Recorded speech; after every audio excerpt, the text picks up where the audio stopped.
With an extremely well-timed nod to a great Scottish achievement in New York overnight, the Tour of Britain has nipped over the border, or rather thundered up the M6 in a convoy of trucks, and we've arrived in the Borders, where Mark Cavendish, as well as tens of thousands of spectators along the route, will be hoping that the world champion gets his first win at the third time of asking.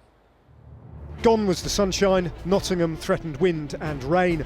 The hills loomed large, 3 Category 1 climbs in the first half of this 180-kilometre stage, mastered entirely by Pablo Ortasun, one of a 6-man breakaway which was never really allowed to fly. Jack Bobridge and Pete Williams tried to get away as the inevitable catch loomed, but they were caught, and Marcin Biablocki had a dig too, before it all came together with Team Sky on the front.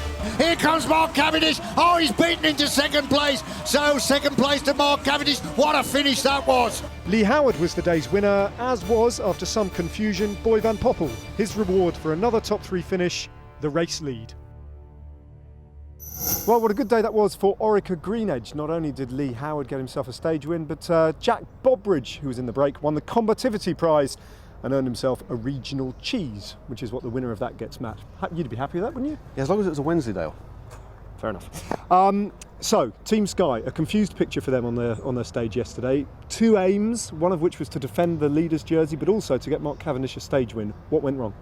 I think given the technical nature of the finish, there was hardly any margin for error at all. And I know reading reports, Mark braked on the final left-hander, lost some momentum, couldn't get back on Luke's wheel, so decided to cut his losses and drop back into the line, save a bit of energy, because we all know Mark likes to leave it till quite late, but unfortunately it just mistimed it and obviously let the Orica Greenedge rider in for the win. Yeah, the margin wasn't great in the end, but it wasn't a win, and also Luke Rowe, just by being gapped by a second, put himself out of the frame there for the lead overall. So not a great day. They had 2 targets and came away with nothing.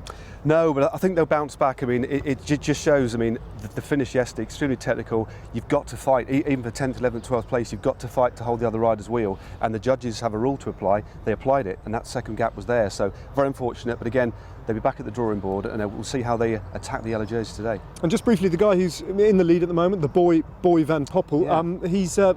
He's a considerable rider, isn't he, in his own way? He is, as we said before, he comes from very good stock, and I believe he beat Mark Cavendish back in 2008, so he's no slouch at all, and again, doesn't look like a classic sprinter either. No. Quite a tall, rangy guy, yeah. Which he may be suited to these climbs today. Yeah, absolutely. Okay, we'll see how it goes today. It should indeed be a sprinter's stage. One thing's for sure, though, the crowds will be out in huge numbers again. You can really tell that the people of Britain are really picking up the sport, and I think the success of the Olympics and Bradley at the Tour de France obviously has helped. And the crowds the first day were, it was a beautiful Sunday afternoon, and they were just, it was mad. You come into a little village and there'd be 2,000-3,000 people there, and it was pretty impressive. Since the tour, I've been pretty good supported by the British fans. So yeah, I feel well here. Going down towards my home stage and everything, there's people I know you want to put on a show as well, and just lifts you a bit, getting that support rather than just being out there alone, Well, stage 3 offers those spectators some spectacular vantage points to view the action. It's another hilly day for the Tour of Britain peloton as they move through Scotland. Once again, 3 categorised climbs punctuate the opening half of the day's action, followed by a flatter second part, which should favour the fast men, including Mark Cavendish, who won the stage into Dumfries last year.